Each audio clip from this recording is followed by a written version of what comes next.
pledge allegiance to the flag of the United States of America and to the republic for which it stands, one nation, under God, indivisible, with liberty and justice for all. Roll call.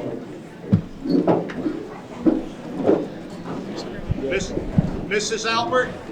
Present. Mrs. Cohen? Present. Oh, Mr. Hanley? Present. Ms. Cruz? present.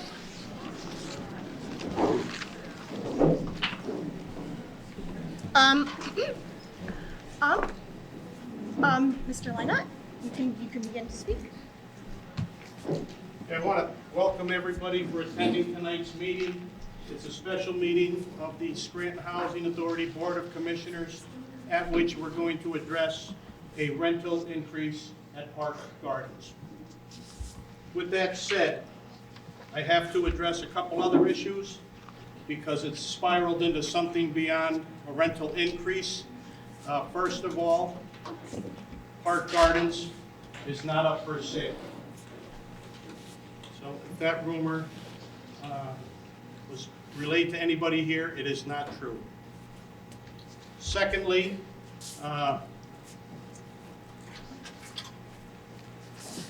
there is not going to be any Section 8 vouchers put towards Park Gardens housing complex.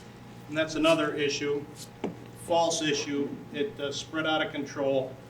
For many reasons, it's not possible to do. It's not legal to do, so we're not even going to address that any further.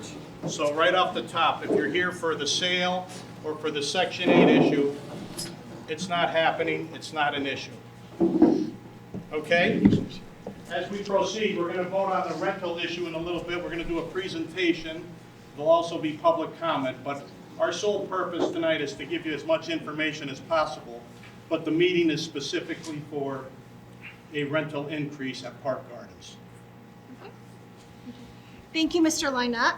I'd like to thank, on behalf of my colleagues and I, the Board of Commissioners, thank everybody for taking time out of their busy schedule on a Monday night, a very chilly January night, to attend this meeting. The following presentation will separate fact from fiction. It will provide facts and figures and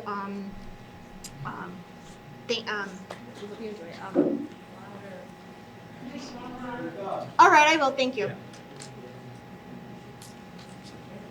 I can speak from there.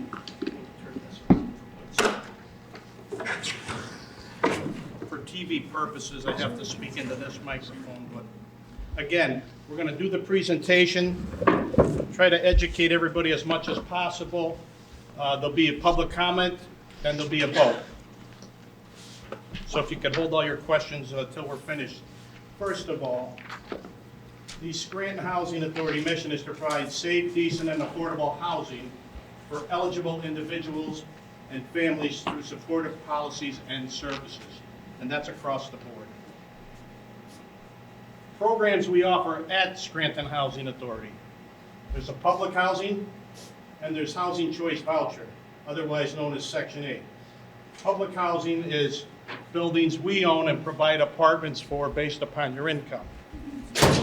Housing choice vouchers are income-based as well, but individuals can go, once they obtain a voucher, anywhere in the city and rent from a landlord that's willing to do so. Okay? Those are the two different programs. The landlord has to accept the voucher. It can be anywhere within the city of Scranton. Public housing choice voucher characteristics. It's subsidized and monitored by HUD. It's limited to families and individuals who meet the income threshold regulations. And it's guided and governed by strict admission and occupancy policies established by HUD. That mic is not amplified for the room. It's only going into the television. There's no sound. Park Gardens, specifically Park Gardens, it was built in the early 1950s, dedicated in 1953. It was state funded, very important. The state controlled it up until the mid-70s. 1978, it was ceded to the Scranton Housing Authority, who currently owns it. Only the Scranton Housing Authority owns it. The program had some income regulations up until 1978. Currently, none exist. But the state funded it to build it. They ceded control in the mid-70s. It is completely separate from our other programs. Distinctions: no current income or asset verification process. There's no current admission or occupancy policy. And it is not eligible for federal subsidies, including Section 8. That's why it will not happen.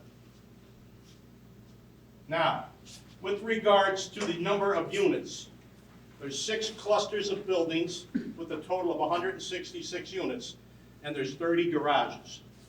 We have 1-bedroom units, total of 16. There's 100 2-bedroom units and 55 3-bedroom units. Currently, there's 4 vacancies. And also currently, as of today, there are 451 pending applications for people to move in. Now, the current rental prices for Park Gardens. A 1-bedroom, we don't want that. A 1-bedroom is currently $600. 2-bedroom, $645. 3-bedroom, $730. And a garage is $25 a month to rent. All the utilities are paid by the Scranton Housing Authority except the electric. Now, between 1998 and 2023, available records indicate that the rents were raised 8 times, ranging from $10 to $50, for a total of $275 over 25 years.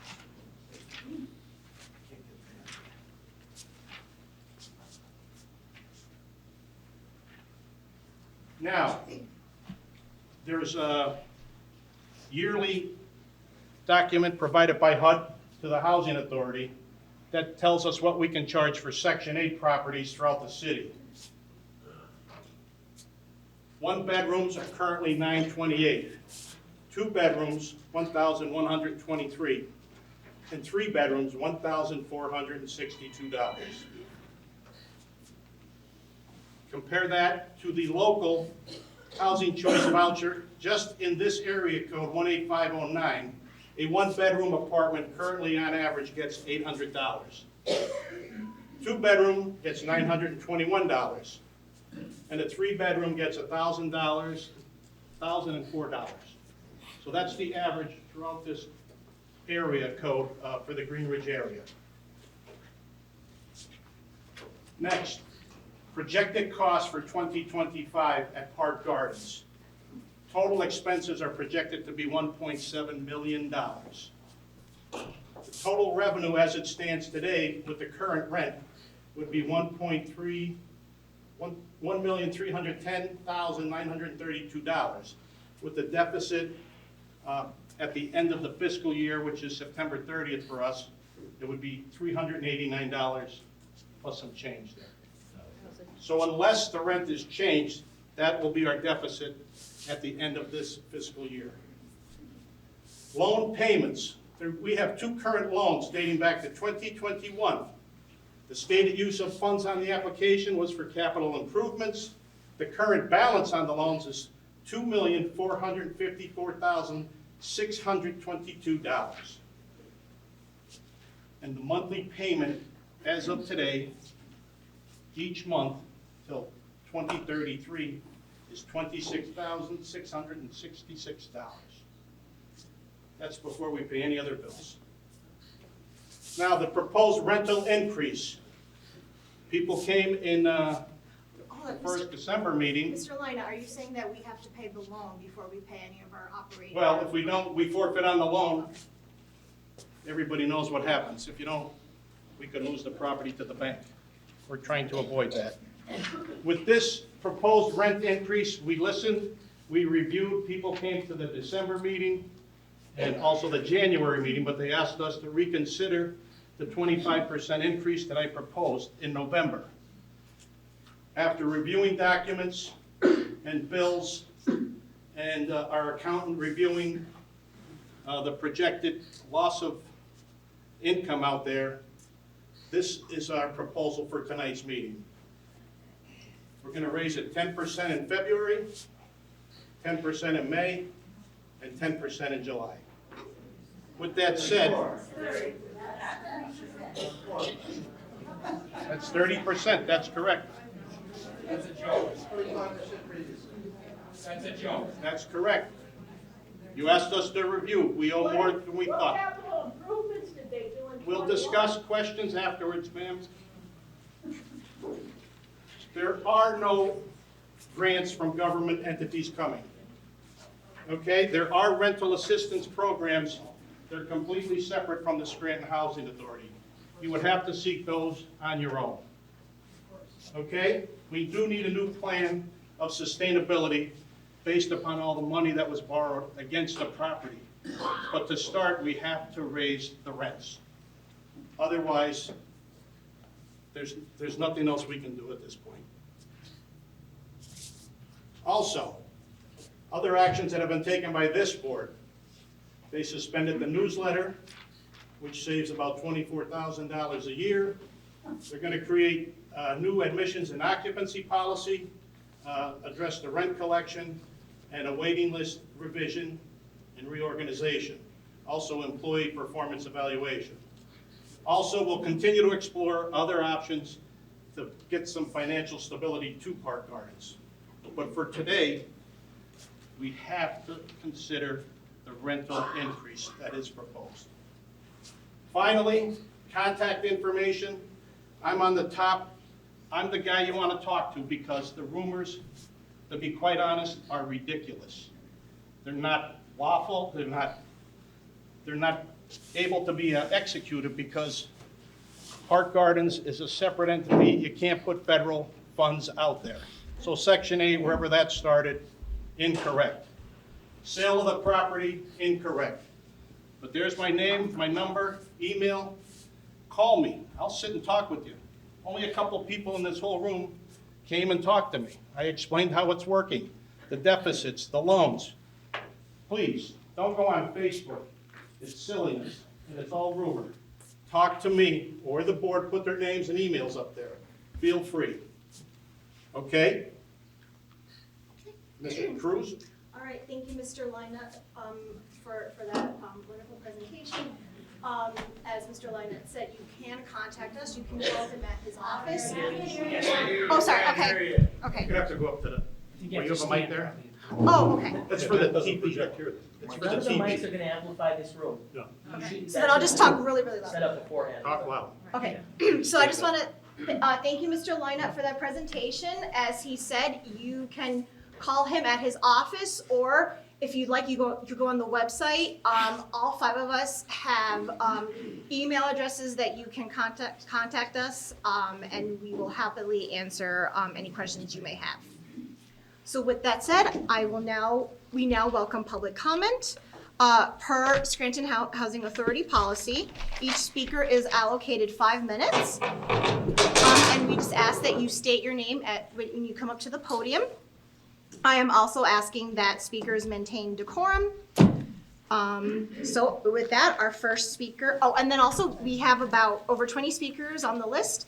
But if you're here and you didn't sign up, but you feel compelled to speak, you can come up after the last speaker and just state your name. Okay. First speaker, Elizabeth Griffin. Elizabeth Griffith? Oh, okay. Oh, okay. Jean Lewis. Jean Lewis? What are you asking me? You want to speak? Haven't been able to hear. You want to speak? Jean Lewis? Okay. Okay, the next, Laura Augustini. Laura Augustini? I'm coming. All right.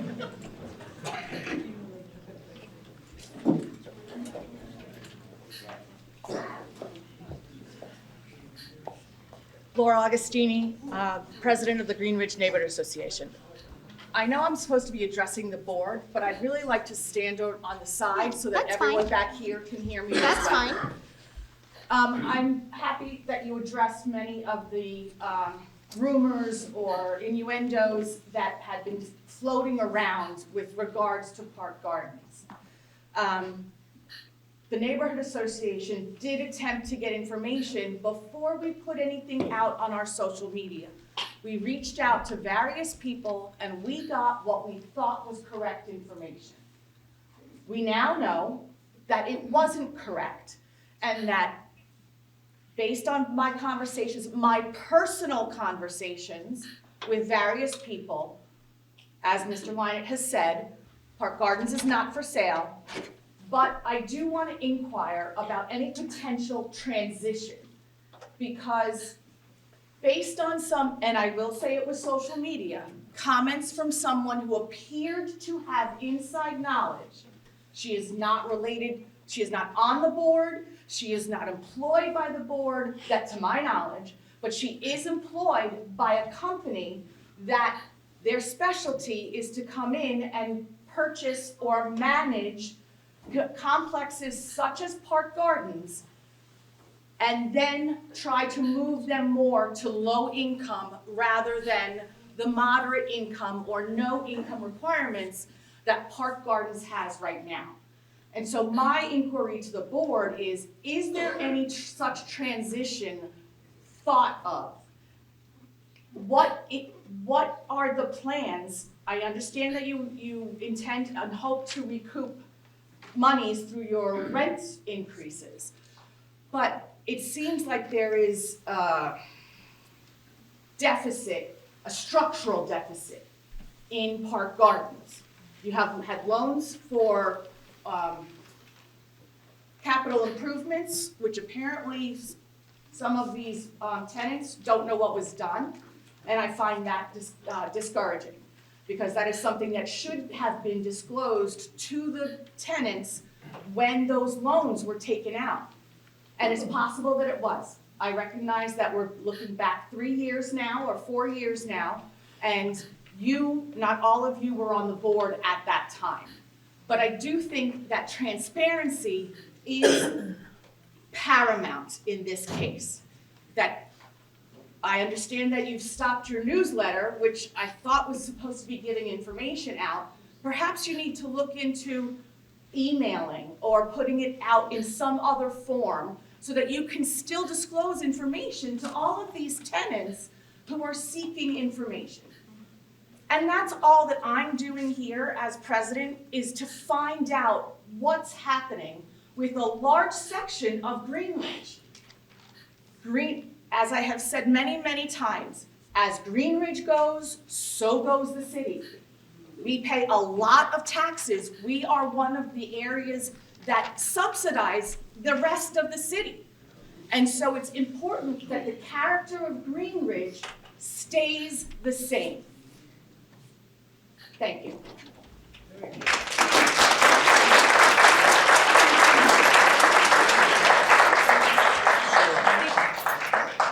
If I can respond, I'm not sure what the sale or whatever that was relayed to you by the inside source, 100% false.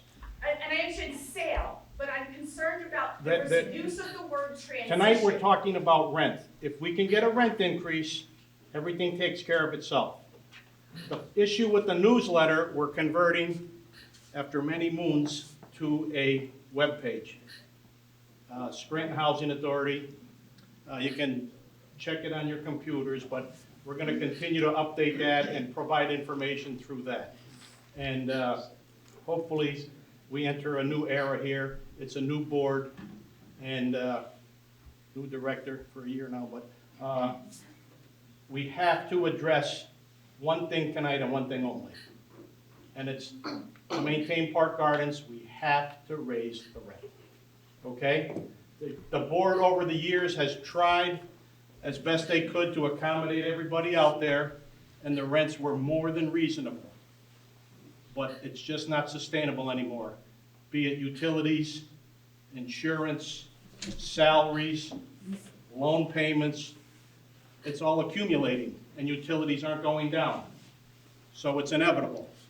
They've tried over the years, they did the best they could to keep a low rent or low rental increases, but we're not looking to sell it, we're not looking to put Section 8 out there, we just need to raise the rent to get to where we want to go.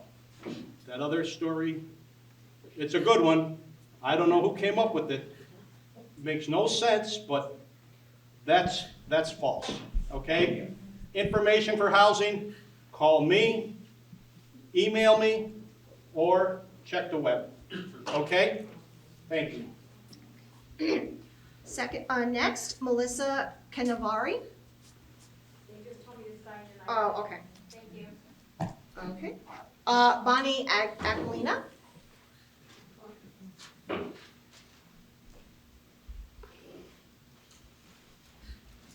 Hello, everyone. I'm Bonnie Aquilina, and I'm a resident at Park Gardens. Mr. Leinert, you addressed a lot of the things that I had, so I'm going to be very short.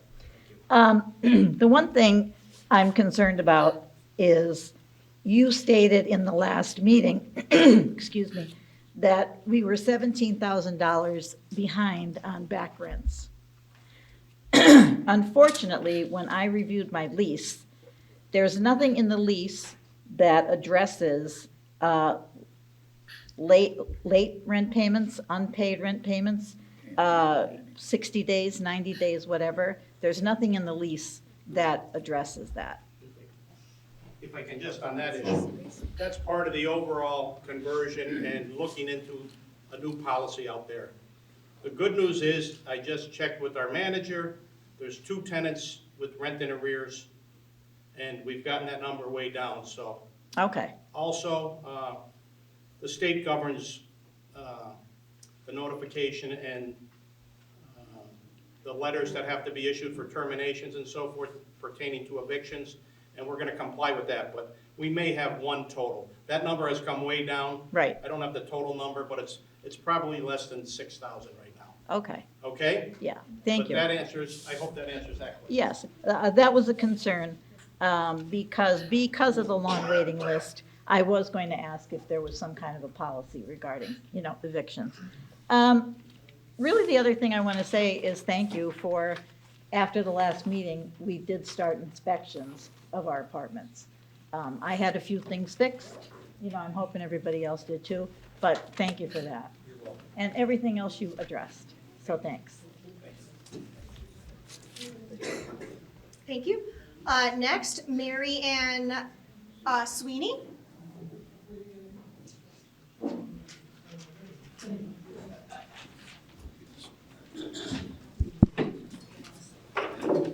Hi, my name is Mary Ann Sweeney. I live in 34C Park Gardens. I've lived here for 40 years, so it would be a real hardship for me to have to move. But I have a suggestion. Instead of raising the rent 25%, raise it 15%. My apartment is $645 a month, so 15% of that is $95. And then if you subtract that from the 810, it's only a difference of $70. That's a 2-bedroom 810. That seems like a lot of money, but many of us are on Social Security. And you get a bump in January, $30, $40. So if it was $30, I'm looking at the 2-bedroom apartment, it would be $60 extra. If it was $40, it would be $50 extra. And the same goes for the 1-bedroom, that's 15%, it would be $90. And the 3-bedroom is $730, $109. So you subtract these, and what happens is the following January, you do the same thing, 15%, and you come out with 30% and over 2 years. And we're talking about 25% for the year. So 25% compared to 30%, that seems like a reasonable explanation. And that's all I have. Thank you. Thank you, Ms. Sweeney. Up next, Josh McGinnis.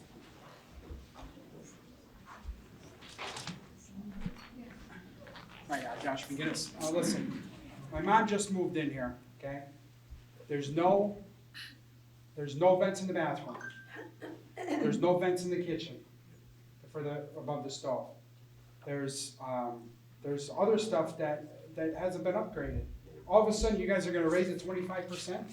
Where is it after all these years?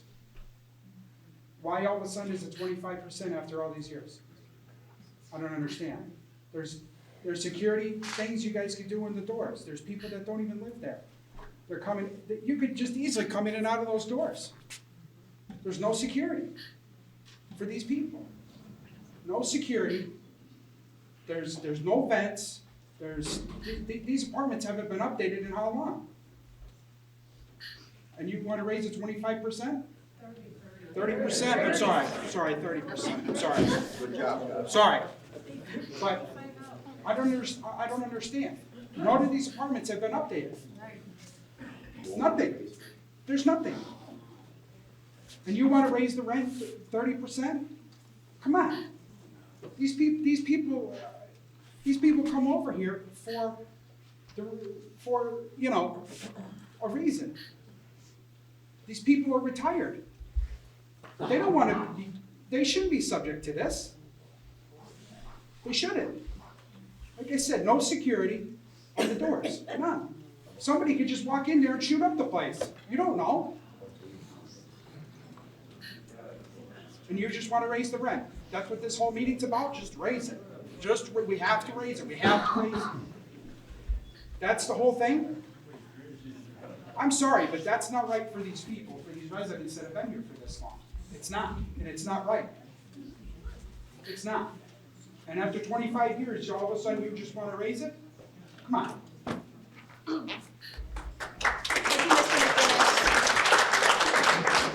Go.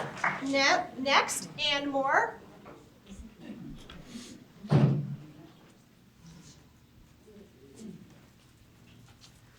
I just want to address first, you said like the last meeting was 25% Can you increase in the speak rent. into the mic, please?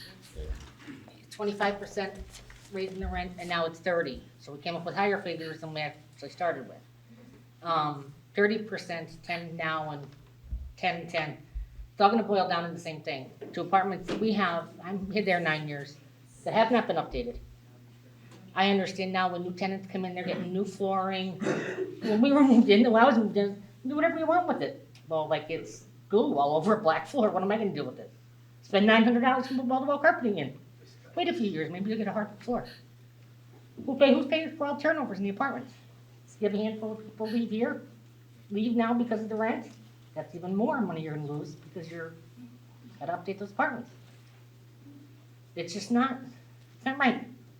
We get 2.5% in our social security, and that's not enough to do anything, let alone 30%.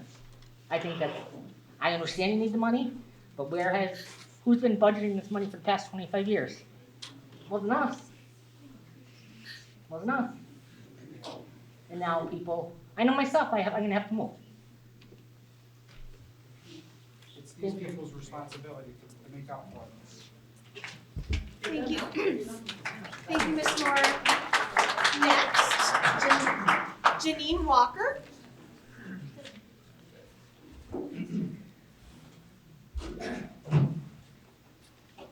Hi, I'm Janine Walker. I've lived at Park Gardens for, it'll be 11 years in February. I have a couple questions. For one thing, I'm there 11 years. I have not ever received a newsletter, so I don't know what the newsletter even is. So I've never got one. Ms. Moore. So then let me clarify that, Ms. Moore. So the newsletter that we suspended is a newsletter that is for the whole of the housing authority. Mr. Hanley, you can help me with this. It is published and it was released once a year, I believe. Quarterly, twice a year. And the amount that was used for it came from the Park Gardens revenue.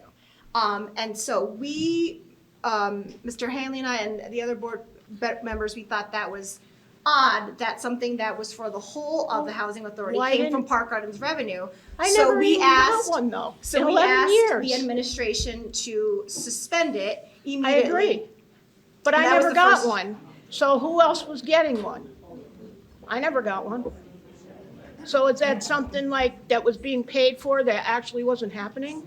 Well, it's And right we were here, paying but for it? the only place I've seen it is at Who the else Housing got Authority newsletters? building. Did anyone get a newsletter? No. Okay, so where was that money going? It was coming out of Park Gardens. You're correct. Someone's pocket was getting lined. Okay, that's question one. Question two. What was the loan for? Because I have not seen any improvements in this place. 11 years here, when I moved in, there was dirty pink carpeting down. The maintenance men pulled it up for me because I did not want it in my apartment. It was filthy. Underneath that carpeting is gray and black asbestos tile from 1952 when it was built. It's asbestos, I know it is. It's cracking, it's crumbling. I have a little dog, she brings me pieces of it that she finds on the floor because it's just deteriorated to the point where it's no good.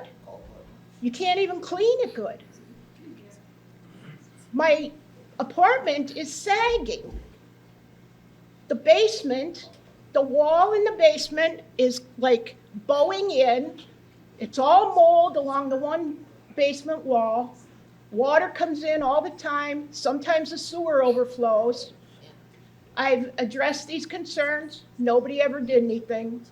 Right now, I'm really afraid to use my dryer because I don't think the dryer vents have been cleaned since I moved in there. They used to clean them, but they don't anymore. And there's so much lint up in the duct, I would be afraid of a fire. Does anybody know what the loan was for, what improvements were made with that loan? Because I know some of the people that are moving in now are getting a new floor. But prior to that, the only apartment that I saw get a new floor was the one that caught fire 3 years ago. There was a fire in building 19, I think, or 20, no, 21. The other thing is a 30% increase. I'm just newly retired. I take care of my mother who lives across the hall from me. If I were to pay a Section 8 rent on my income, my Social Security, my rent would be about $300. I can't move because I'm trying to take care of my mother too. I'm barely making my rent now, but I do pay it every month. We get a little bump this, in January, maybe $50. But then Medicare went up to $185. So they give us a little, they take a lot back. So I'm in a worse situation than I was, money-wise. I can't take a full-time job again because I'm taking care of my mother, 92 years old. Her apartment does have a new floor, I have to admit. They replaced that floor before she moved in. But again, I don't know of any other improvements that were made. The maintenance men, they do a wonderful job in the summer. They cut the grass, they clean and stuff. But the buildings themselves are not taken care of. In the winter, they plow, but they don't plow like they used to. They used to plow all the sidewalks and get rid of the snow along the curbs so that, you could walk down to your car. Now you gotta jump over a mountain of snow to get to your car. A lot of these elderly people can't shovel that, especially once it's frozen. They can't shovel it. I had to literally carry my mother over it to get her into my car. I would really just like to know this huge loan that was taken out, what was done with it. I really would like an accounting of that. So, okay.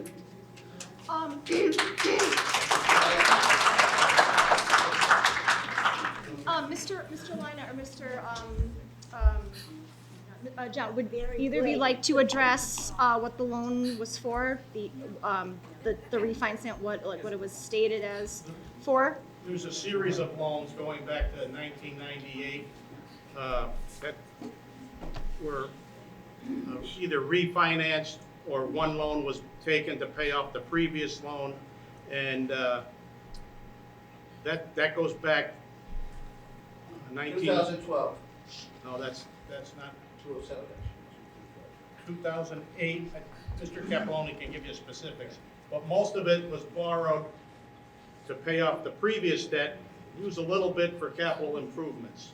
And that was a series of loans throughout the last 25 years. Mr. Lyon, let me just say something. No, hold on, no, we're gonna have, so Was that specifically for Park Gardens, or was that all the houses? Specifically for Park Gardens. Okay. But let him explain before you. explain in there. Thank you. The loans were taken out to do the roofs that were put on in 2007, or between 2007 and 2010. That was the one loan. Another loan was taken out to redo the parking area, drainage issues, and new lighting When? in 2010. And the other two loans were just refinancing to get a better rate. And the last loan we took out in 21 was for some working capital and some to replace some boilers and hot water heaters. And all that money went into the Park Gardens account and stayed in Park Gardens and was used to take care of expenses as they occurred. Next, thank you, Mr. Capoloni. Next, we will have Nancy Walsh.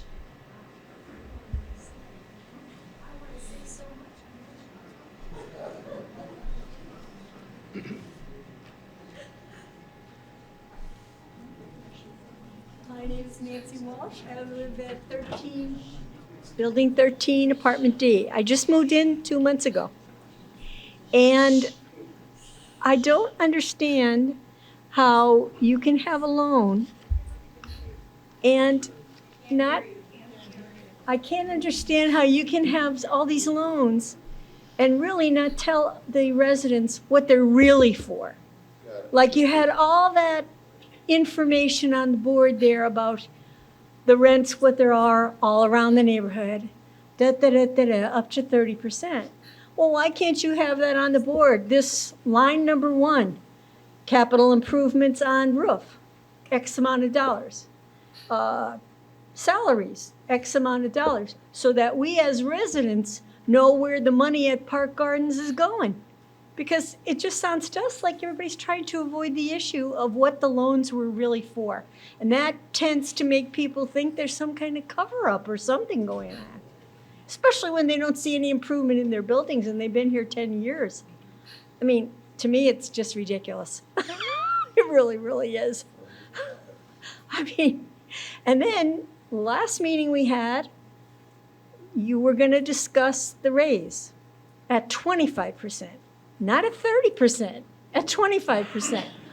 How did that all get flipped around that now we're going to be, if you vote on that we're going to be paying more than we even talked about in December? To me, it just doesn't all make sense. It's just awful, just awful. I mean, you're getting rid of people here, maintenance people, you're getting rid of people. You know, how many maintenance people do you have in this area for the building? Because I called one night, the emergency number, nobody called back.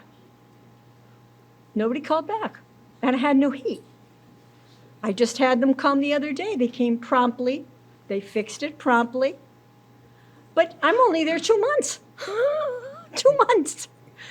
Okay, you have no heat, and your rent's gonna go up. And they don't know why they need the money.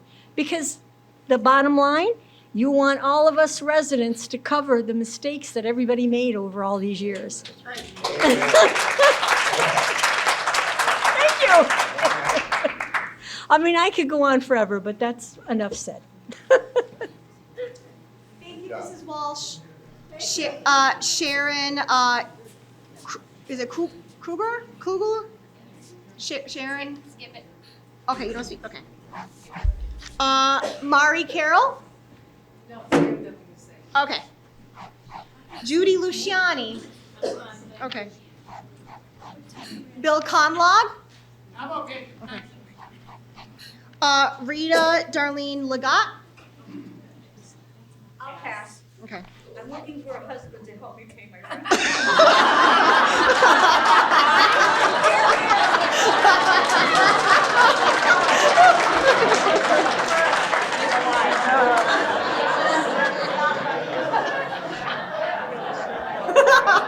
I think you have a taker.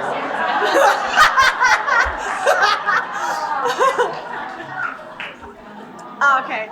Okay, that's funny. Ellen Watkins? Pass, okay.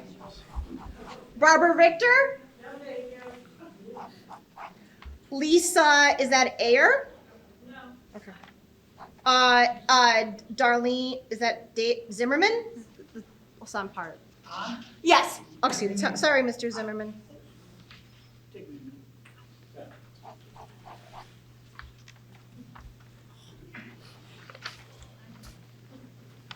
Good evening, everyone. I'm a resident also of Park Gardens. I've been there for 15 years. As far as the housing authority, you guys have been doing a great job for me. I was one of those things where you guys... Mr. Zimmerman, would you consider speaking a little bit louder so the other audience members can hear you? Yes, not a problem. Thank you. I'm a resident here too.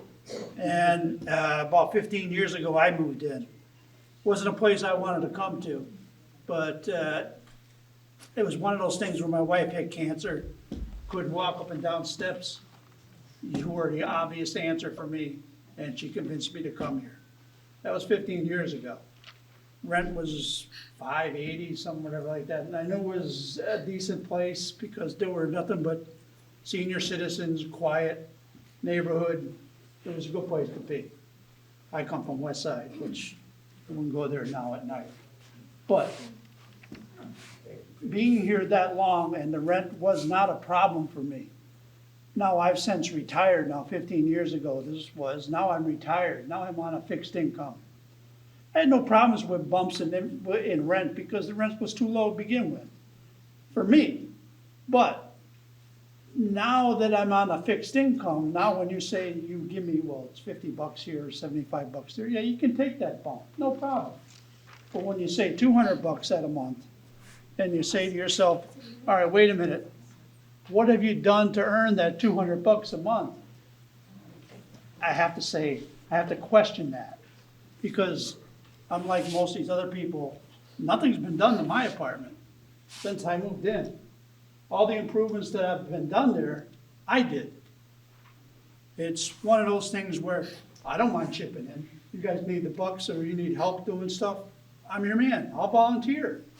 But when you come down to the point where you're trying to make, and I feel sorry for your position, you're basically the last man on the totem pole, and you have this bill that's coming due, and it's your job to make it fit. It's just to the point where you're paying $28,000 on a bill that's $2 million. It's gonna take you 100 years to fix it. 100 years ain't gonna fix it with all of us helping, unless somebody can write a check right now. So as far as what that is, the numbers, I understand the numbers, but the numbers are never gonna match in any of our generation here, anybody living here right now. It's still gonna have that. You're gonna have to still stand here in front of people and say, you need an increase. You have to do this, you have to do that. One of the things that you have to really do is step back a little bit. We're mostly all senior citizens here. We're mostly all people that live on an income that says, well, when you spend this, you can take a little bit from that. I don't think there's a person in this room that wouldn't stand up and help in any way that we could. But to be burdened with some things to where it might be out of our reach. Now where do you go? You make too much for housing, you make too much for HUD, or you make too much, you're just gonna have to increase that. And what you're talking about going from 700 to 900, which is like what's gonna be, but local amounts around the area is like 12, 13, 14, for the same amount of space or apartment that you're gonna have to go and purchase or try to rent. That's even twice as much as what we're getting right now. It scares people. I don't wanna have to leave this place, but you may be forcing me out of this place. I would like to see, you know, most people here would agree, half of it, you know, you're 15 this year, 15 next year. It at least gives you a little bit of a buffer that you're working towards something, and maybe at that point, you guys can come up with an answer as far as how to come up with that after $300,000 a year that we might be able to subsidize or come up with some ideas that'll help out with this. As far as even the rents have been good. The heat has been, you know, you have to really take into consideration everything you guys have been offering, and it's up there. But electric's gonna go up again. You don't pay for cable. I had to tell Comcast and rip all that stuff out. I'd stream everything now. But now I can't do anything with Comcast. I still gotta pay them $100 a month just to have Wi-Fi, which you guys won't allow us to move anything else out of there, and there's plenty of places around us where we can get it $30 a month. That's like a $75 savings just right there. There are certain things we can do and there's certain things we can't do, but we work together, we might be able to come up with an answer. The numbers don't have to be that far apart. Thank you, Mr. Zimmerman. Roberta Jadek? I'm gonna let my husband speak. Okay. Jim McDermott?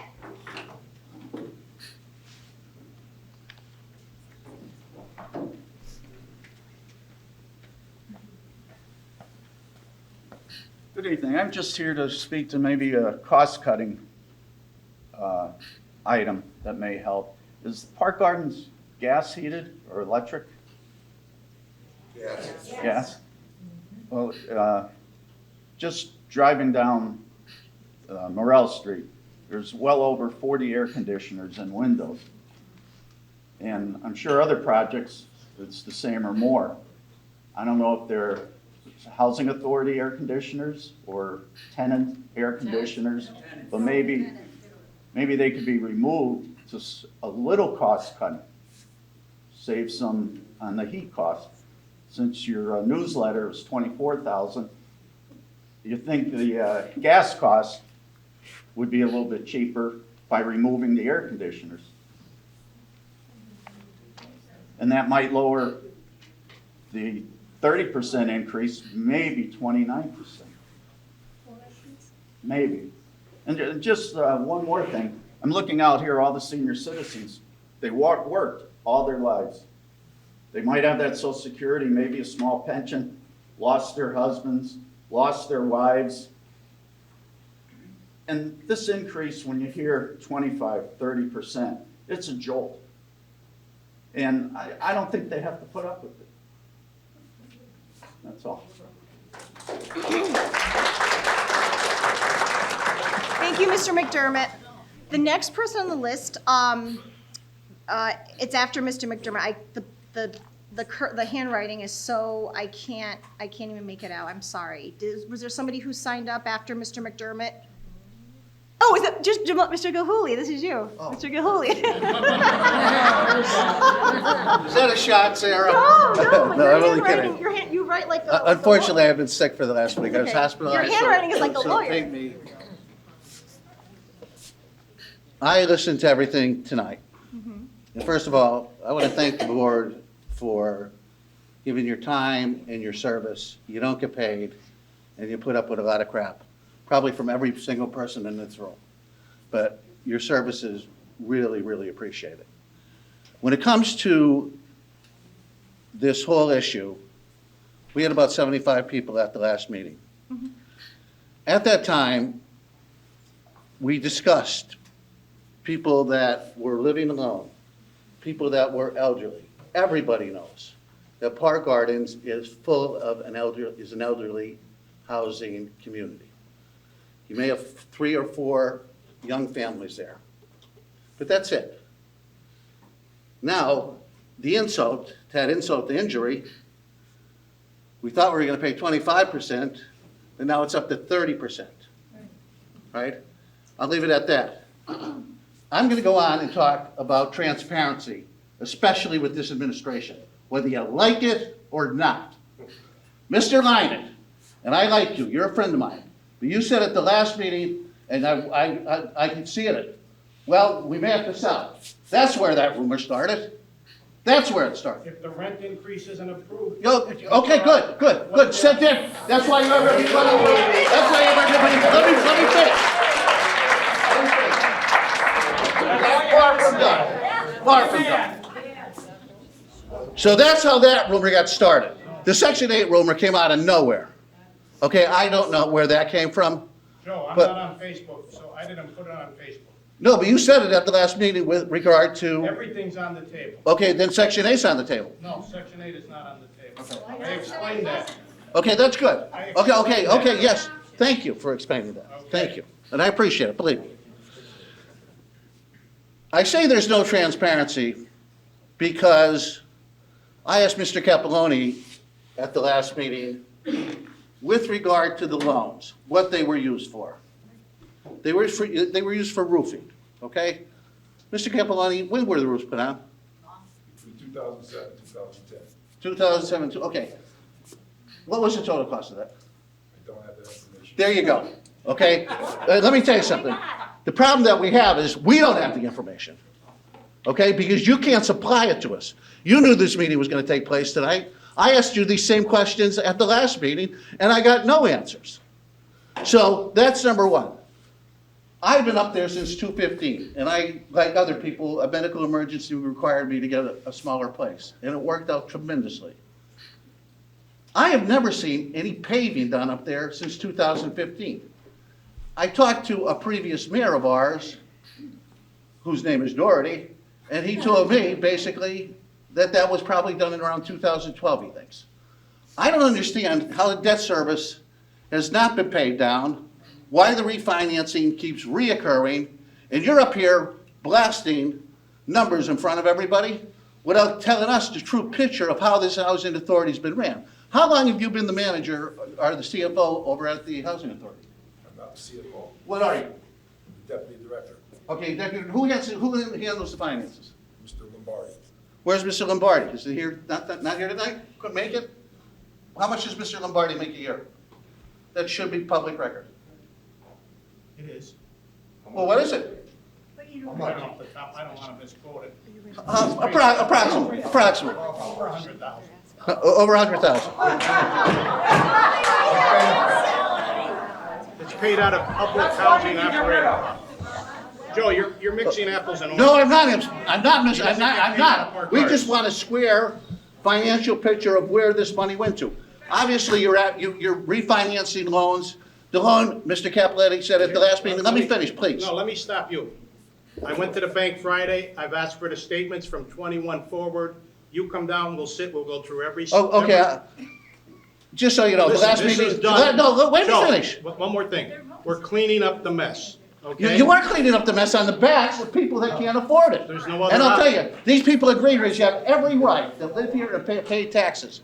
And here's another thing. You know how bad the mismanagement is? Yeah, the rents are low, but no one pays taxes at Park Gardens. No municipal services. The city doesn't get it, the county doesn't get it, and the school district doesn't get it. All of these vouchers that you're talking about, people are paying taxes on those homes. Are you Okay, or advocating, those you want us to developments. tax them? Huh? No, I'm telling you not to tax them, but these numbers aren't realistic. Sure they are. Okay, they're realistic in the point. Come down, But, Joe, all right, come down and sit with me. I really believe that listen, we can sit all we want, but here's the problem. The board makes the decisions, not you and I sitting down and having a conversation. I'm gonna try to get through this as quickly as possible, because you know what?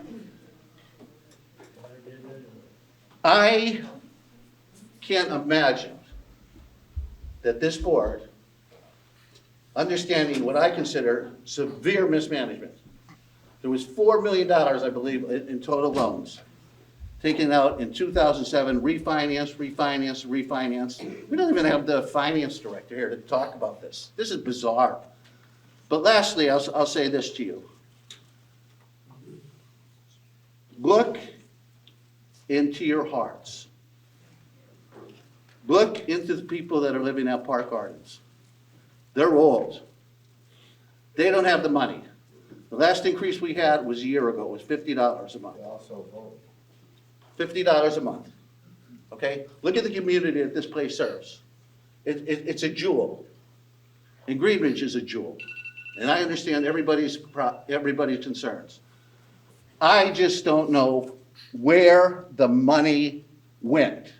And until someone can give us a good answer to that, I don't think this board should act at all tonight.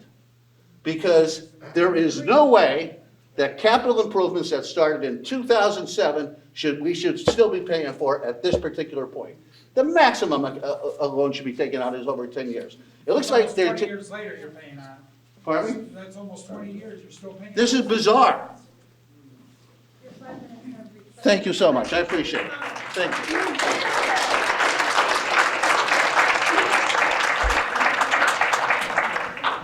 Helen Biddle.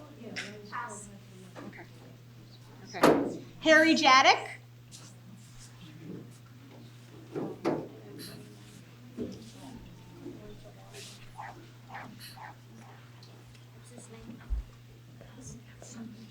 Thank you, Board, for having this meeting. I have to ask, the budgeted information that you provided us was extremely vague. You're showing 1.7 million in expenses, 1.3 in revenue. I think a breakout of the 1.7 million would have been appropriate for these people to have an understanding of where this is coming from. So we're looking at approximately a $400,000 deficit. Will this increase cover that deficit? In 2 years, In 2 years. 2026. So how are you going to carry over the deficit of 2024 and 2025? How are you going to pay that? We have an alternate source we made. What is the alternate source? We have funding in a CD right now. So you can use the CD fund from the Scranton Housing Authority? Potentially. Potentially? Depends on if the rent is approved or not. How much is in the CD? They don't have that answer either. And why wasn't it used before this? Not bad. It's roughly $1 million. And may I add too, that your staggered increase of 10%, 10%, and 10%, if you would take the beginning of the year prior to the increase to the end after the increase, it really comes up closer to 34%. It goes off October 1, sir, so. Pardon? It goes off October 1 fiscal year to next September, so. No, the rent increase that you're showing goes February, and I didn't catch the other 3 months. If you would go January to December is when we residents file our income tax return. From point A to the end of the year, it's going up 33.8%. John, you're a former banker, doesn't that make sense? 10% on 10% and 10%, it's going to be more than 30% increase, correct? Do we have agreement on that? I really think that you should disclose more detail to these residents of what the expenditures are. I mean, you're looking at a cash, is this, by the way, is this budget on a cash basis of accounting or accrual basis of accounting? You'd have to ask our accountant that, sir. That's quite a swing when you show budget numbers, may I tell you that. See, I happen to come from banking and CFO of a bank, so I have some knowledge of what I'm talking about. And also, with Mr. That 20-year loan outstanding is mind-boggling. I don't know how that could happen. And by the way, this payment of the $26,600 a month in loan payments, is that principal and interest? Yes, sir. It is principal and interest. Yes, sir. And in those budgeted numbers, is only the interest expense showing, or is the principal and interest? Principal and interest. So this is a cash flow financial statement that you're presenting? I believe it is. Okay. So, folks, with cash flow, you can play a little bit with the games. And I also have to say, if my memory is still correct, when the city was in financial distress 6, 7 years ago, maybe 8 years ago, the city was looking to sell Park Gardens. So that tells me that Park Gardens is an asset of the city and not the Scranton Housing Authority. Am I wrong there, or did something change from that point in time till 100% now? wrong. Scranton Housing owns it. You didn't answer my question. I did. How from 7, 8 years ago could the city of Scranton look at selling Park Gardens and they not own it? I can't speak for the city. I'm So telling you you. say today, point blank, Scranton Housing Authority, why then isn't there any information on the Scranton Housing Authority website about Park Gardens at all? Minimal. I believe it is one little bleep, 150 units available. No answer, thank you. So that question, so Mr. Jadek, that question was asked at our January 6th meeting last Monday. I was there. Yeah. Oh, yeah, you were. And somebody asked why, about our website and why it wasn't listed. I asked Mr. Lynette within a few days after that, and he told me that our website is financed by HUD, and because Park Gardens is not, that's why it's not listed. That's what I was told. Doesn't make sense to me, but it just doesn't make serious. But anyway, I hope that the board is seriously looking at the operating expenses. You know, there are ways that they could be cut. Joint forces of manpower between the various facilities that you have, a good team, a good management team, it can't be worked out. You're saying that, sir, have you looked at it? You can't use federal funds at Park Gardens. You can't use federal funds at Park Gardens. 100%. 100%. Have you looked then at Park Gardens individually, We've how you looked at could everything, sir. possibly? We've looked at everything. I'm just being honest with you. You looked at everything? Yeah. Well then, you're telling me that the $1.7 million in operating expenses are bare bones? It could be more. We don't have the bills for the utilities for this winter yet. It's a projection. I understand that. But then again, my question is, you're saying that the number that you are proposing as operating expenses cannot be trimmed by looking at other types of operations? Potentially, but it could increase as well. No. Have you looked, is my question, to trim that 1.7? No, I haven't. I have not. You're the executive director, correct, Yes. sir? Okay, thank you. So it falls on your shoulders, correct? Yes, it does. I just think a little bit more transparency to these residents would be appropriate. Thank you.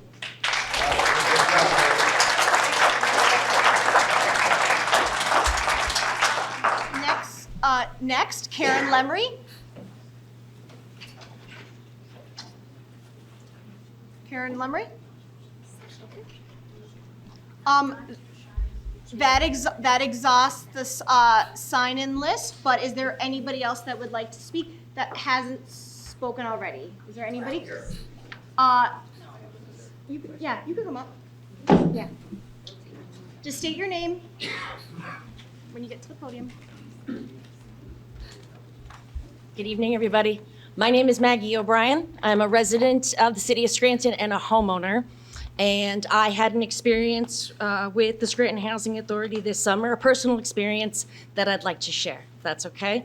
I'm going to direct my comments to our friends here in the back, because you guys obviously already know the story. Good evening, everybody. First of all, I just want to say how it's so wonderful to see all of you here tonight, fighting for your community and coming together. I think that's great. I live in Southside. I own a home in Southside across the street from Hilltop. And for years and years and years, I dealt with the chronic issue of trash. The residents at Hilltop were always putting their trash on the street without a receptacle. And the garbage was blowing all over my neighborhood every day of the week at all times of the day. It was a huge frustration of mine. I tried for years and years calling, emailing, visiting the Hilltop office trying to get the Housing Authority to take responsibility for this chronic issue, and I never got anywhere. They would, they would play a game of telephone and kind of pass me from person to person, and from time to time, the maintenance would come around and clean up the acute issue, but they would never do anything to fix the situation, systemically. That was until this summer, specifically, it was June 14th. It was a Friday afternoon. I come home, and first thing I see is I pull on my street. It's a giant, stinking, hot pile of garbage right across the street from my yard, where I plan to do yard work that weekend. I stormed over to the Hilltop office, and I was really pleased to meet. First of all, there was somebody there. That was a first. I was really pleased to meet Wendy Luciano, I believe is her name. She was the newly appointed manager at Hilltop, and she was very sincere in listening to my complaints, helping me to feel heard, and sharing the challenges that she had faced as a manager regarding the resources that were available to her to deal with the issue. From there, she encouraged me to go to a board meeting and speak to the board, because they're the only ones that could really make a difference.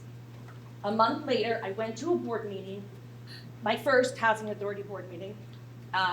It was clear that visitors were not a common occurrence at the meetings at that time. There was no line or list like there is tonight, and I voiced my concerns, and I will say that Carl jumped immediately to help rectify the situation. Again, the board and the folks that were here, at that point, I know Sarah, Ms. Cruz, had just recently been appointed, and I can say, from that moment on, my frustrations, I felt heard, I felt validated, and Carl gave me a personal guarantee that he was going to rectify the issue. And within weeks, the trash situation in Hilltop was rectified.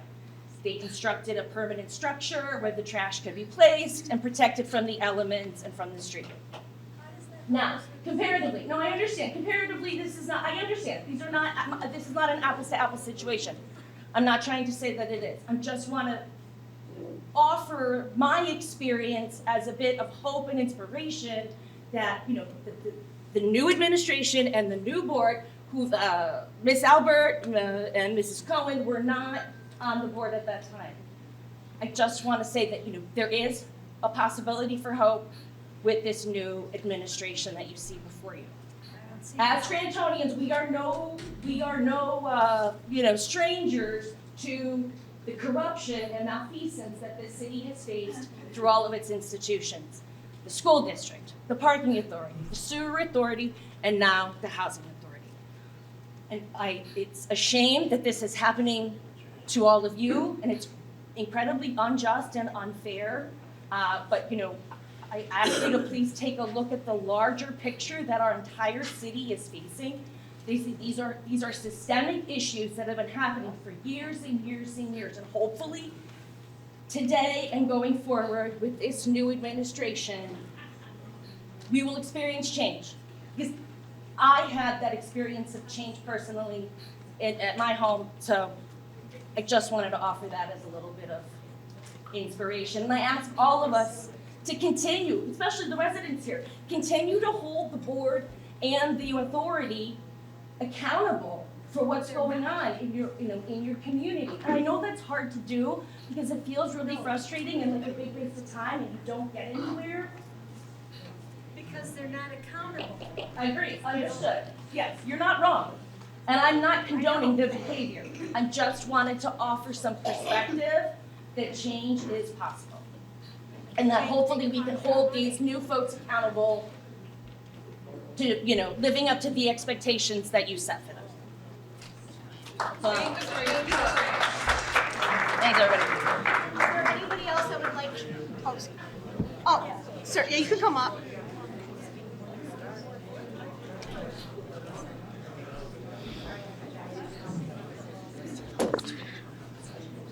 Hi, my name is Victor Alperici.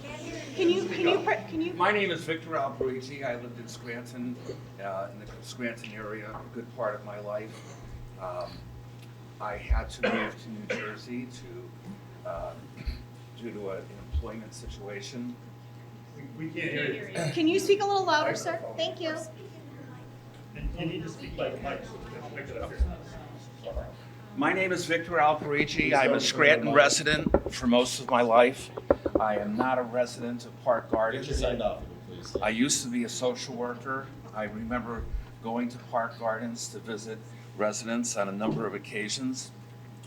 And I thought that there were at least a half dozen people here tonight who really presented very well.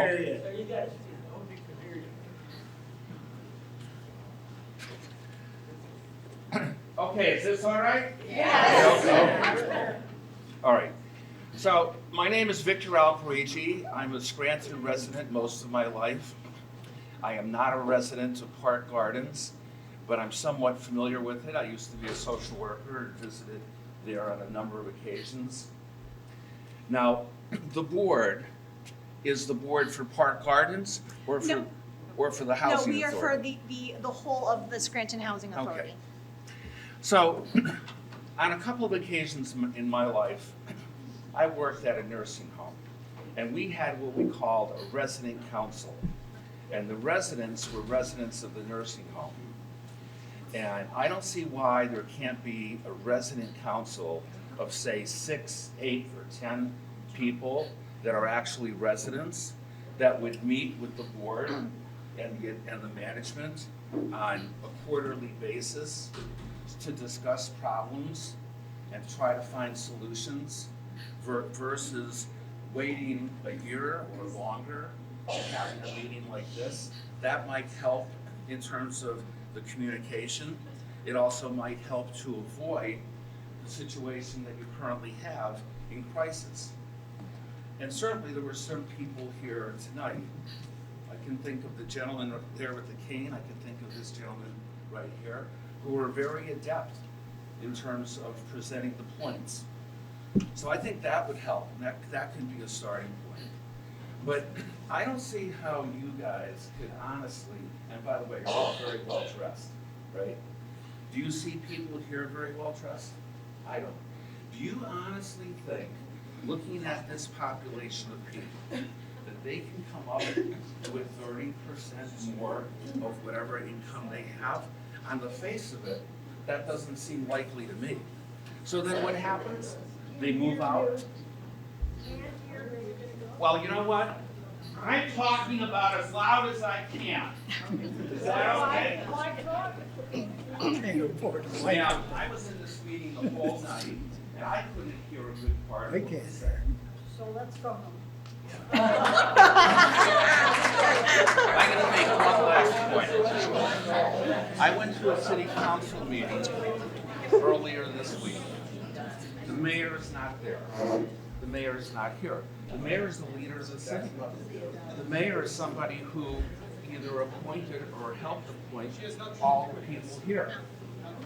Okay, she is the one person who could possibly help you figure this out.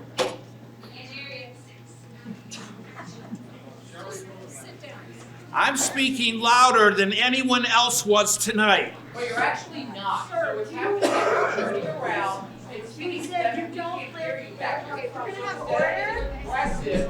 We're gonna have You said order. aggressive loudly. I give up. Thank you, Mr. Alpert.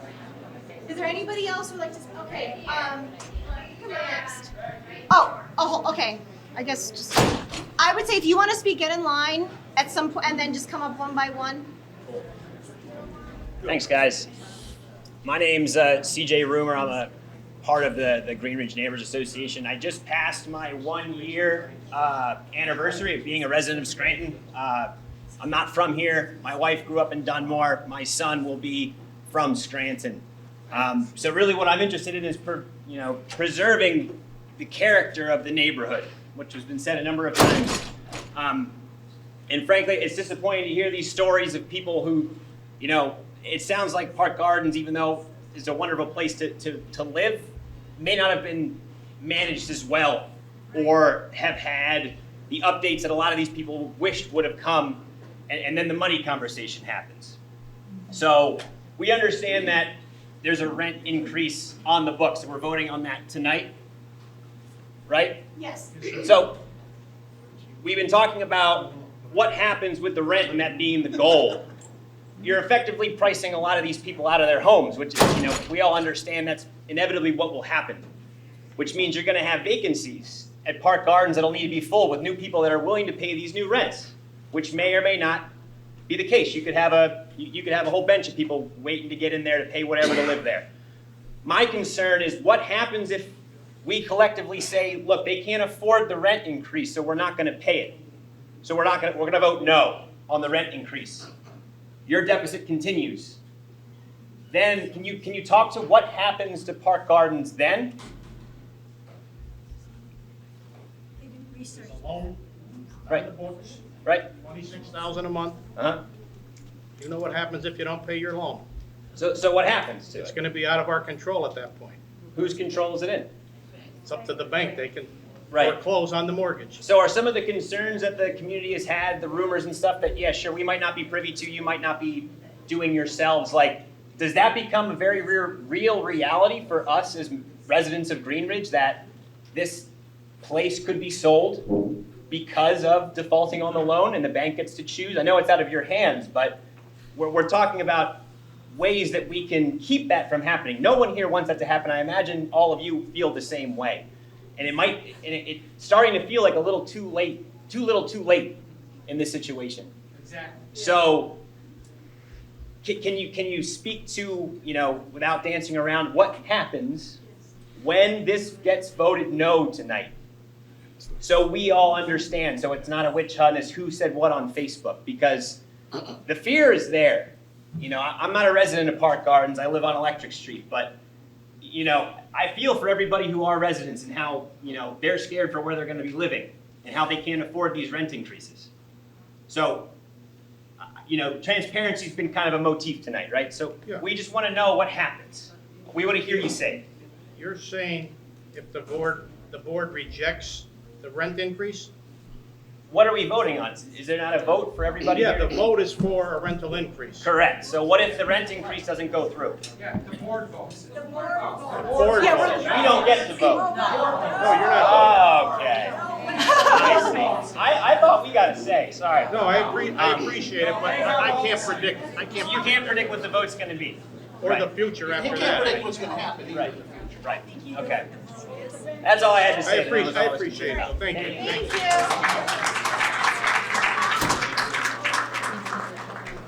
Next.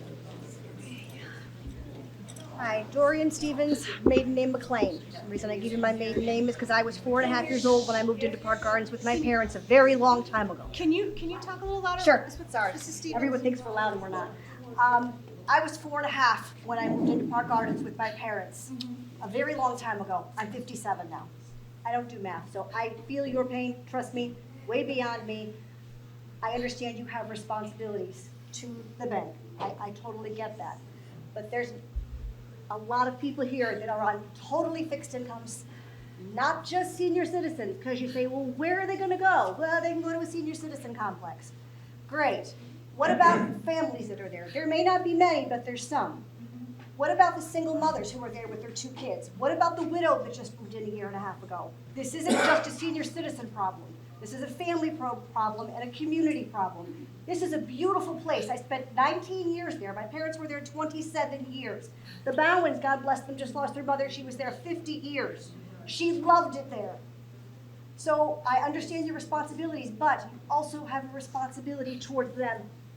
For the people who are living there, where are they going to go? They make too much money to qualify for HUD, believe it or not. The single mother who works for a Scranton school district, you know what I'm talking about, that doesn't make a lot of money, but she makes too much for HUD. Where's she going? That's all I'm asking you to think about, the people that are in this room and the people that are there that couldn't get here tonight because they're working 2 jobs to pay their rent now. Please just think about it. Thank you. Thank you, Mrs. Stevens.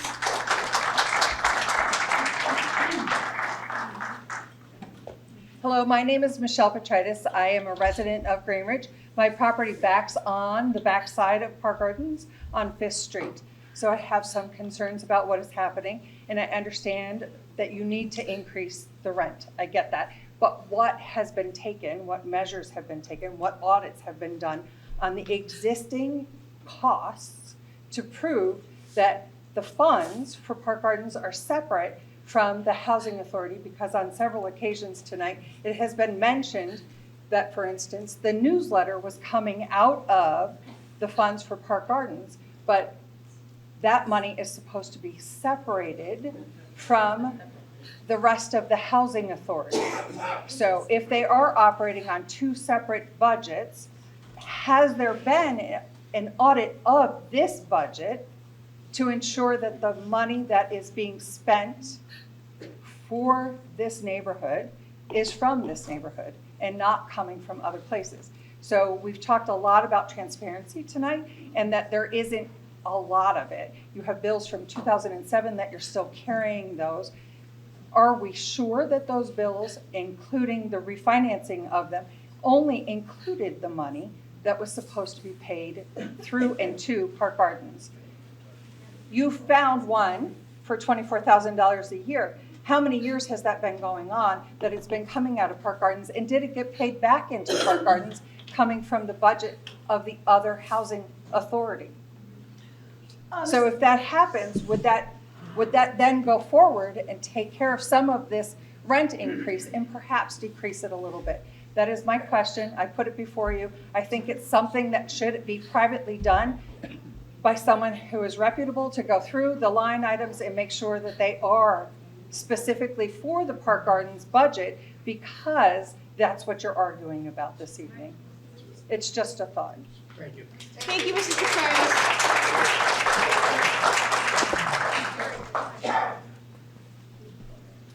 Hi there, Tucker Hoddes. I live over in Pine Brook, where the character, I like it just fine. It's a great neighborhood. And I think that, you all here are dealing with a lot of ridiculous mismanagement. Now, I know that a lot of you up here have nothing to do with that, and so I feel for you getting yelled at by a lot of really justifiably angry people. What are you going to be doing moving forward to make sure that stuff like this doesn't happen? I mean, transparency is one, but is there governance? Is there any sort of structure that you're going to be applying to make sure that transparency is written into these folks' lives, so that funds aren't mismanaged the way that they clearly have been? What are the concrete steps that you all are going to take to make sure that doesn't happen? As was shown on one of the slides today, I have asked our solicitor attorney. Oh, excuse me. Sorry, I've asked our solicitor attorney Jim Doherty to draft policies for admission and occupancy, and then through conversations that I've had, I realized that we also need policies for eviction, like one of the residents said, for rent collection, for and for employee evaluations.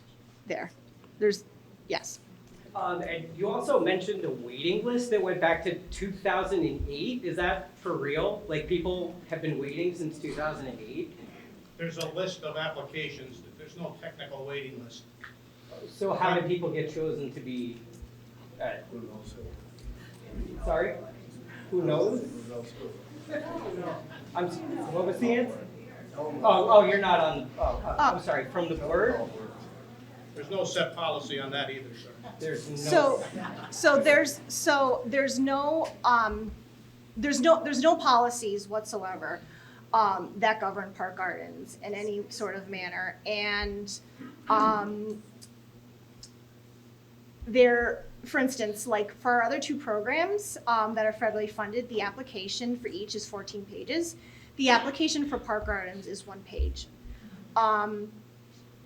Through my conversations with Housing Authority Administration and through anecdotal stories that people have told me, while people do file an application and submit it through the main office, and that is then transferred to Park Gardens directly, throughout the years, it is, I think, well known in the city that individuals are given preference based on who they know. Okay, so essentially we have a lot of funds that have been mismanaged and units that have been given out through patronage, and now folks are upset that we don't have money to cover all of this mismanagement. I very much understand that. And for anybody in Green Ridge who's worried about the character of the neighborhood, I don't know, open up your wallets. Like, you know, I think the city's just fine, but, you know, we can't expect money to fall from the sky. High taxes. So do I. I know I spoke before, but I had a few more questions. Again, my name is Janine Walker. I live at Park Gardens. Why is there no way that HUD will work with these buildings, this property, to either not maybe make it Section 8, but make it affordable, like a fixed rent, like it's been? I don't understand that. If it's been, and Public housing is governed by HUD. right, We have 10 sites throughout the city. They're funded by HUD. HUD has strict regulations how you use that funding. Park Gardens is a separate, distinct entity. yeah, well, that's what I mean, though. So Okay, how let me was finish. our funding used? You don't Our get rents. funding. You don't get funding. No, but our rents, I Your believe rent they were goes back into mismanaged. running the operation, but it's obviously not enough to run the operation as of today's date. That's why we're seeking a rental increase. Yeah, but I There's believe no it other was, outside money coming from anywhere. but I believe it was mismanaged, so why I should don't the disagree with you, tenants, ma'am, but we have why to should clean the up the tenants mess. have to suffer for We're that? here to clean up that mess. The thing The is, rents have been low. you're gonna price tried to this be right out of reasonable. here. You're gonna price this right out of here. There's no other I funding coming, qualify ma'am. for Section 8. I qualify for Section 8. My income is low, but I pay the $645 a month. Plus Prior utilities. to, put it this way, prior to COVID and the pandemic, I had a full-time job. I'm a social worker. Mr. Hanley is a social worker. What's gonna happen to all these people that can't afford the new rent? They can't move to private housing because the rents in this area have skyrocketed after the pandemic because a lot of New Yorkers moved in, bought up properties and raised rents for rundown apartments. My mother lived in an apartment in the Hill section that was $1,100 and it was a rat hole. I had to get her out of there. If they don't qualify for Section 8, okay, maybe they can, or maybe I can apply for a Section 8 to go to a project or a senior high-rise. The waiting lists are absurd. There's no way. Section 8 is So we'll all be separate homeless than at some high-rises. point. You're mixing And then things maybe up now. Mr. Hanley would have a solution, because I know he worked with the homeless population, as did I, when I was a social worker. I worked with the elderly. I visited Park Gardens often when I was a social worker, just like the other gentleman said. These people don't have money to just pull out of the sky somewhere. Most of us are living on Social Security, maybe a small pension. Did any employees? I don't know what your salaries are. I guess it's public knowledge. But have any of you considered taking a pay cut to help? I mean, most of the people I make about Social Security maybe $15,000 a year. I don't know what you guys make, maybe 100, maybe 200. What do you make? If I may, ma'am. You're talking Section 8 and projects, and public housing is the properties we own. Let me finish. Right. Let me But finish. what if I have to go to public housing? Let me finish. Section 8 is a voucher issued to an individual. I know that. No, you don't. You go to an apartment, you ask the landlord if they accept you get to move into that apartment. I know, I have Those are two family separate- members living in Those those. are two separate entities. I know Okay? that. Section 8 is currently closed. Public Right. housing is open, and that's based on income. Right. Okay? Park So- Gardens is a separate entity as unto itself. But why not based can't on it be income. combined back to HUD? It's not based on income. You can't go to HUD on Park Gardens. Why They're not? not gonna fund it. If you talk to did you talk to anybody I down at talked to a HUD? lot of people. Okay, how about Pennsylvania Housing Finance Agency? Since Pennsylvania used to own it, according to you, That's for why new can't or they help? rehabilitated property, but Why Park can't they Gardens is help? only funded by its rental revenue. I don't understand why nobody approached HUD. Did anybody approach HUD? That's my next question. HUD has Did nothing to anybody- do with Park Gardens. Did anybody approach HUD? Did anybody approach HUD And Mike? to see if there's we- anything if that can be everybody else done? if everybody else in the audience. Quiet, please, quiet. She's still Can you speak? speaking. So in my conversations with Mr. Lina and Mr. Cappellini, Mr. Capelloni, my understanding is that for HUD to be applied to this theoretically, the residents would have to submit income verification and asset, like they would That's have fine. to. They would have to say that. Also, and there would have Most to of us be are living lot on a of- fixed income. a lot of the rules and regulations that apply to our other two programs would have to apply to Park Gardens. Fine. I've lived in public housing. I lived in Lackawanna public housing for like 10 years when I had children. And then I was able to buy a home. And so theoretically, if that were to be done, it would open up Park Gardens residency to anybody who was eligible. Well, that's what I mean. Because right now, the waiting list, you only get picked if you know someone. You only get picked if you know someone. What you're asking us to do. I have a niece that's been on the waiting list since 2010.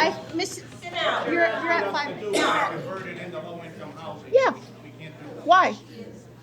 Hey, there's no. Because of the Greenridge Neighborhood Association? Or, Again, for the third that's what time, I want to know. I'm trying to explain. Okay. Okay. It's not. I'm not interested in that. Okay? Ma'am, your 5 minutes. Ma'am, your 5 minutes are up.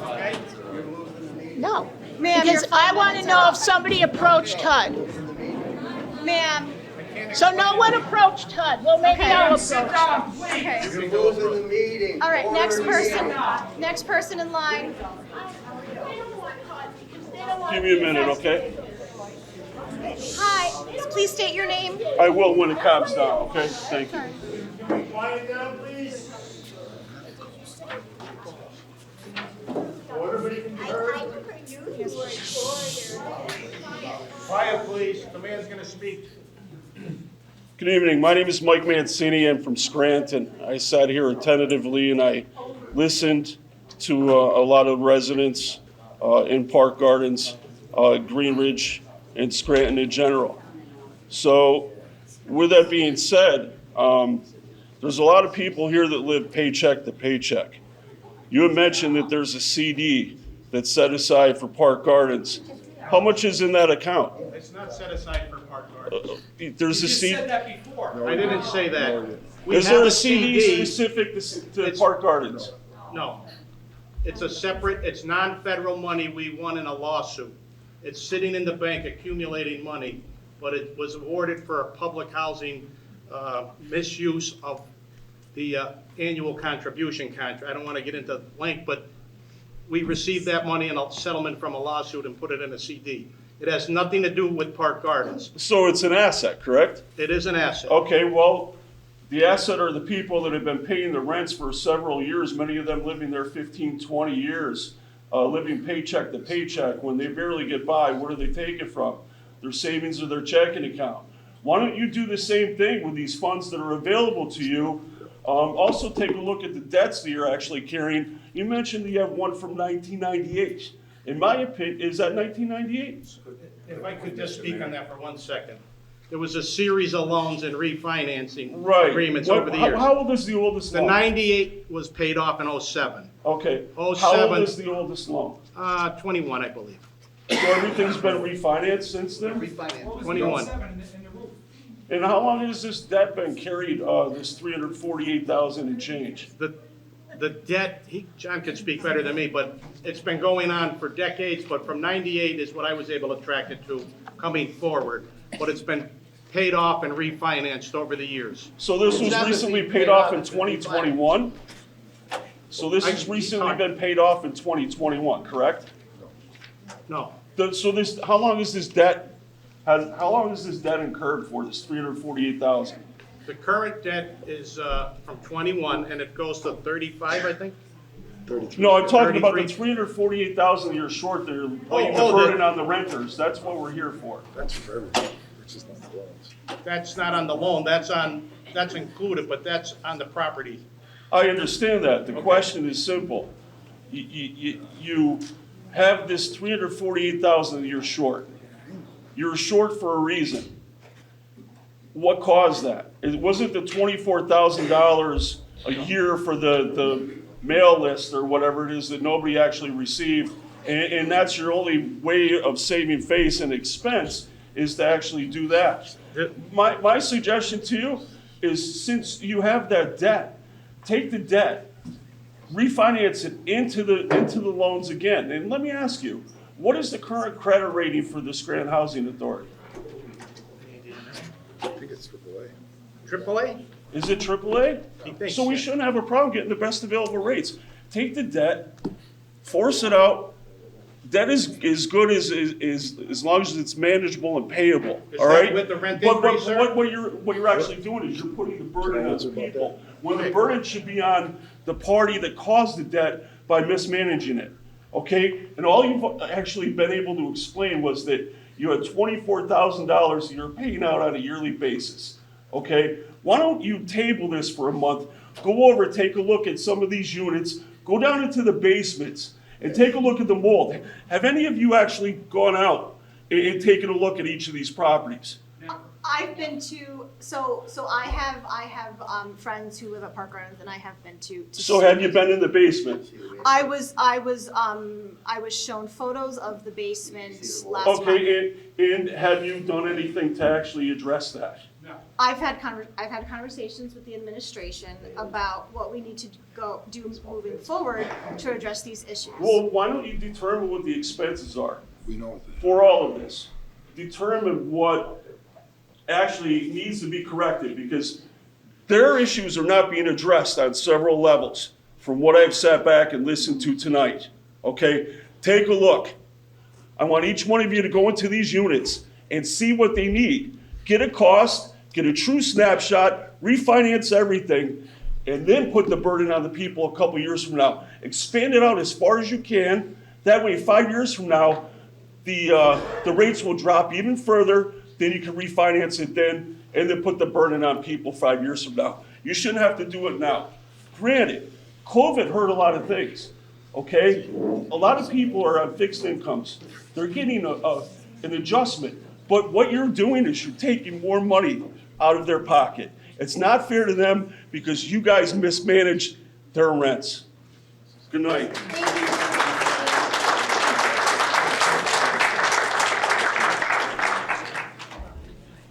Hi, good evening. Good evening. I'm a resident of Greenridge. I live on Woodlawn Street. Can you state your name? Maureen Capozzi. I have nothing to do with Park Gardens, but I implore you, look around at all these people. Grandmothers, grandfathers, great-grandmothers, great-grandfathers, mothers, fathers. My mother and father would be proud. Open your heart. Postpone this vote. Renegotiate. Lower it. 20%, 15%, or do what they're asking you to do. But please don't vote on this rate increase tonight. That's all I have.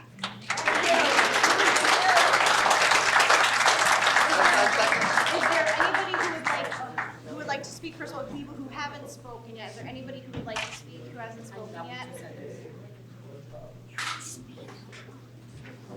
So I think that exhausts the list for public comment. Can I have two seconds? She wants 2 Sure. seconds. As far as the budget for Park Gardens, do you have a breakdown of exactly what it is, healthcare, salaries, maintenance in the buildings, utilities? We talked about furnaces last time, you mentioned furnaces again. Talked about air conditioners being in the windows. I'll bet 90% of those people have their air conditioners in the windows because the heat doesn't work and it's 85 degrees in our house. Yes. You go take a ride down through there now and shine a flashlight at how many windows in the apartments are wide open. Why our and your money is going right up the window for the gas. That doesn't make sense. I'm gonna be having to move because, and I understand, my apartment gets 85. Thank God, it's been good at 72 for the past couple months. But they have to put on their air conditioners, which only calls for more heat. One other thing real quick was, the mayor stated, clear as day, no one will be forced out of Park Gardens. 30% is gonna cost a lot of damage.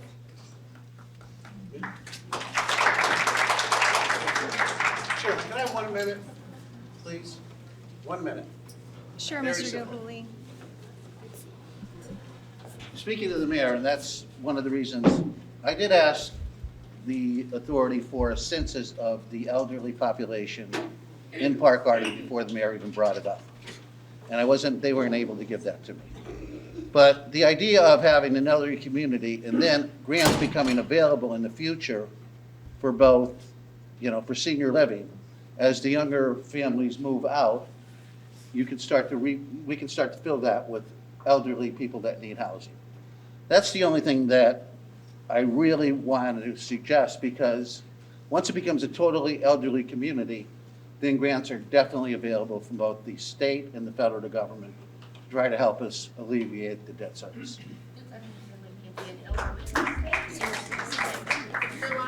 Mr. Lina, what about the 15% increase? Is that off the table? You couldn't do that? We're gonna discuss that now. 25?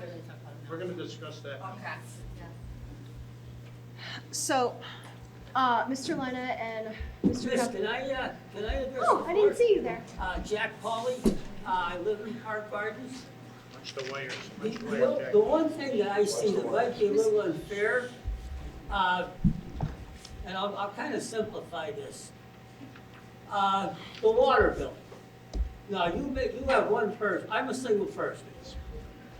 The water bill, I would say, call PG&W and get, what does the average person pay for a water bill in Lackawanna County? Just say it's $1. You got some people that there's 2 people in the apartment. Well, I don't think a single person should be paying the water bill for 2 people. So I think the 2 people should be paying $2. Or if there's 4 people, you might have to pay $4. And I see that as something that probably is honest, but I don't think, and back in my day, I'm well in my 70s, if people need more money, they usually went and got a part-time job somewhere, and I don't think you can call President Biden because he's leaving. So the money has to come from somewhere. But I think if there's 3 people or 4 people in a family, then you should be paying the water or the sewer bill for 4 people if you have a washer. That's pretty simple.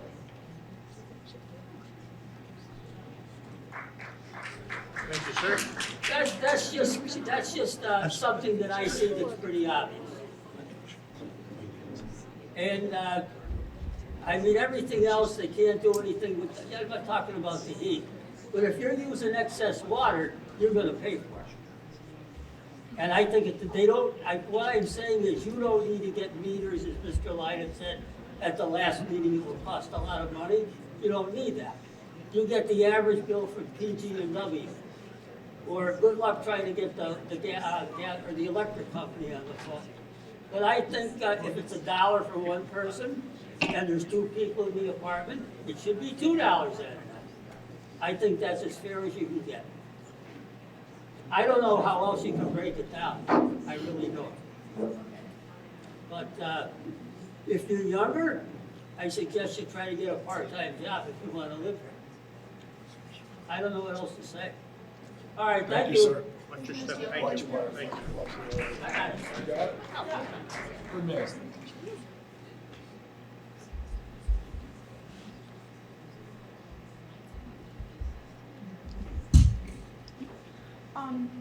Gentlemen, based upon what was said tonight, is your recommendation, what is on the table tonight, a vote to raise the rent at the schedule that was shown in tonight's presentation?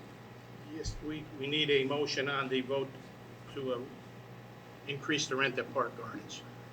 We recommended. But is it at the level? 10%, 10% is the motion. Plus the $250,000 of undesignated funds. That's correct. That's your recommendation. That's our recommendation, yes.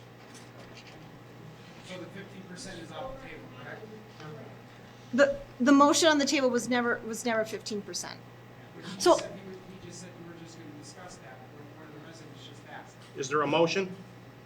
well, first of all, before that, can you state what changed between the December meeting and and now that it went from a proposal for 25% to 10, 10, and 10? After further review and the utility bills coming in for the last month, there's an increase in expenses, and the accountant calculated the 10, 10, 10 policy would sufficiently reduce all the debt by 2026. So that was his recommendation, and that's what I'm recommending to the board tonight.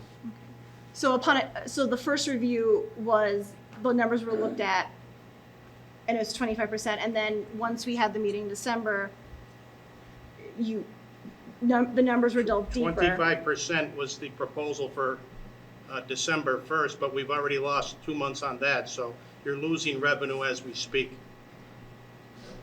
That's why it's at 10, 10, 10 now. Well, Mr. Lyon,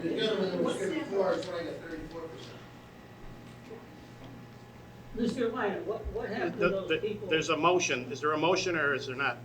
Yeah, so what's the motion? Is it 30, is it 15, what is it? It's 10, 10, and 10. There's no more public input at this point. It's Sorry, up to the board. it's 10, 10, and 10. So, do you want to do it? So I'll make a motion for what's on the table. Do I have a second? Okay. Is there a second? On the question. Mr. Liner, on the question. On the question? On the question, I'll start with Mr. Hanley, if you have any comments. Well, first of all, I'd like to say that I'm very troubled that I'm sitting here tonight, not because of you folks, but because of this situation. This is a situation that never should have happened. I've been sitting on this board for 3 years, and I've never heard of an issue at Park Gardens, funding issue with Park Gardens. It has just come to light. As many of you know, we have a new administration here, a new CEO that just came in. Finally has started feeding this information to the board. We have all new board members here. So we're looking at not only Park Gardens, but all of the HUD properties and how they've been managed and run over these past 2 years. Unfortunately, we're at a situation right now where we can't pay last month's bills. Never mind next month's bills and the bills after that. And our responsibility as board members is to make sure that you have safe places to live.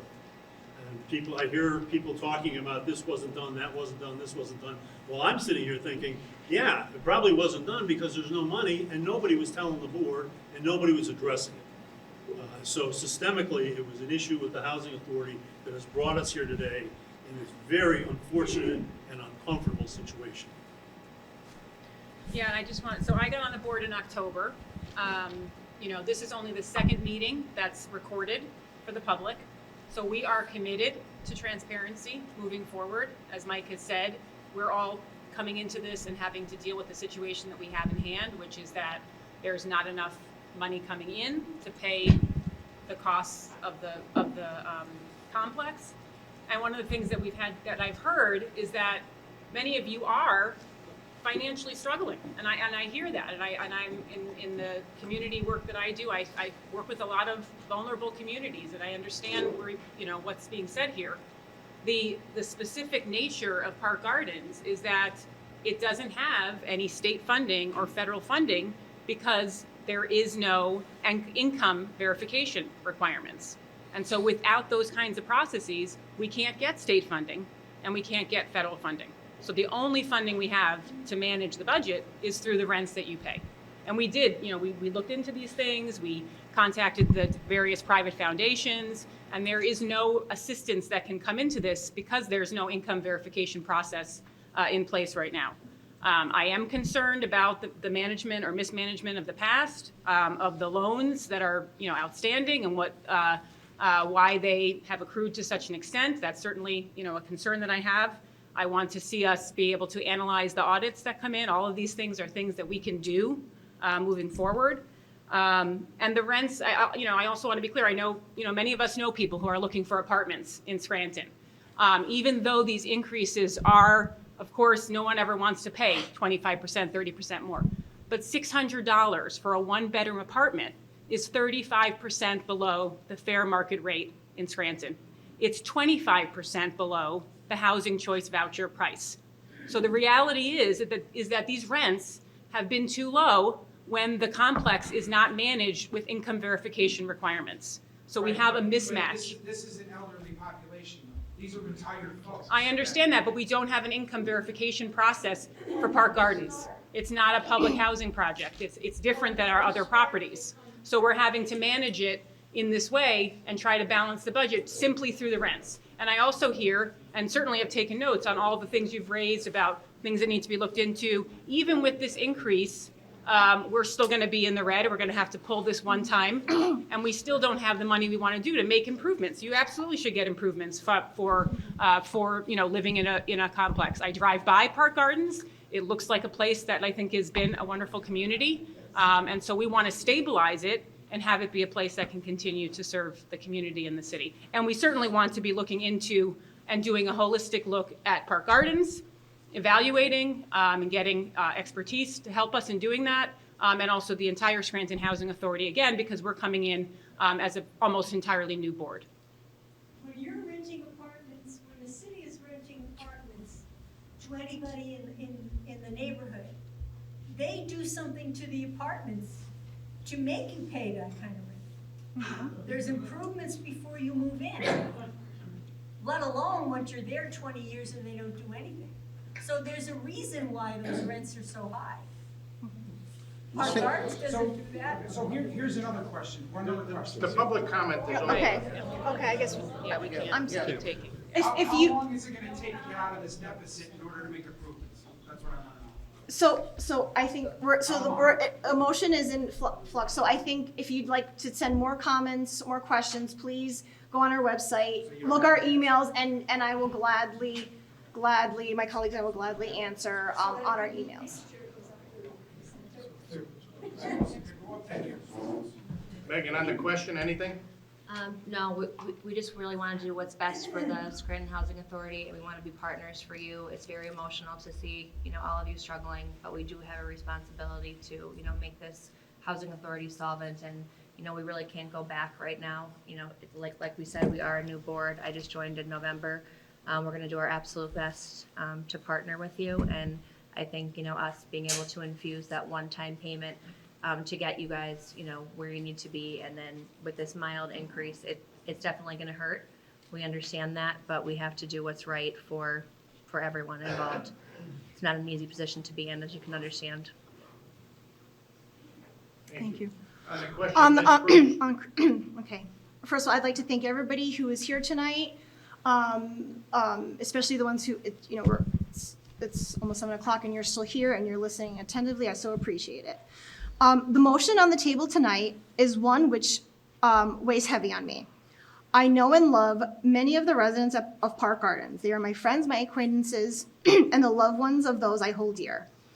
Over the last month, my colleagues and I have worked with the authority administration, looking at the numbers, looking at housing authority records, doing our own research on archives, to figure out what can be done here and how it got to be like this. In that time, I have had so many conversations with people who are residents, people in the community, And they've shared with me different things that have concerned me greatly. And those things have made clear to me and clear to us that there are and have been deeper issues here than just a justifiable rent increase. It was said to me that Park Gardens was viewed as a dream. And on the surface, it is. It is a lovely development which has been home to countless individuals for over 70 years. But in its current state, with an almost $400,000 deficit, current payment on 2 loans, and with no documented policies or followed procedures, Park Gardens is in truth a financial and operational nightmare. I receive no joy in knowing and stating this. Rather, I am grieved with the knowledge that the task set before me and my colleagues as a steward of this authority is greater than I originally thought when I joined in June. However, I am ever more determined to see what we can do going forward to utilize our resources wisely and ethically. It is neither my role nor in my nature to judge the decisions or the indecisions of my predecessors. I know a lot of people talk tonight about things that happened in 2007 and 2012. However, it is my duty to uphold our mission and to adhere to fair housing law for all of our residents in all of our community, including Greenwich. And with that, I'd like to make a statement that is surrounding this issue, but from a personal standpoint. I have always loved the Greenwich section of Scranton.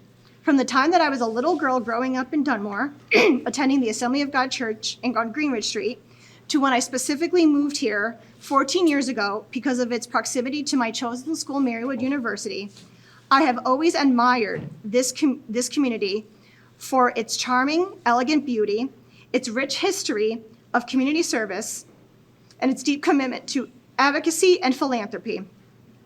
It was within this environment that I was inspired to flourish as a learner and a leader. I earned my degree, I acquired and have held a job that I love. I became active in community organizations such as the Junior League of Scranton, and I was mentored by some in this room, I'm looking at you, Tom Schuster, to run and hold office, serving as a director on the Scranton School Board for 4 years. I did all of that proudly, and I did all of this until 3 years ago when I became ineligible as a Housing Choice Voucher or Section 8 recipient. From the day I moved into this neighborhood, I have felt nothing but friendship, love, and support from the Greenwich community, which is why over this past month, the words my ears have heard and my eyes have seen have grieved my heart so deeply. Low income eligibility does not automatically equate to criminality, nor does possessing a housing subsidy mean possessing a low or bad character. I know I have been very fortunate in my life to be able to break cycles and defy the stereotype. And I was able to do that not just with my own self-determination, but by following the examples of others, many in this room.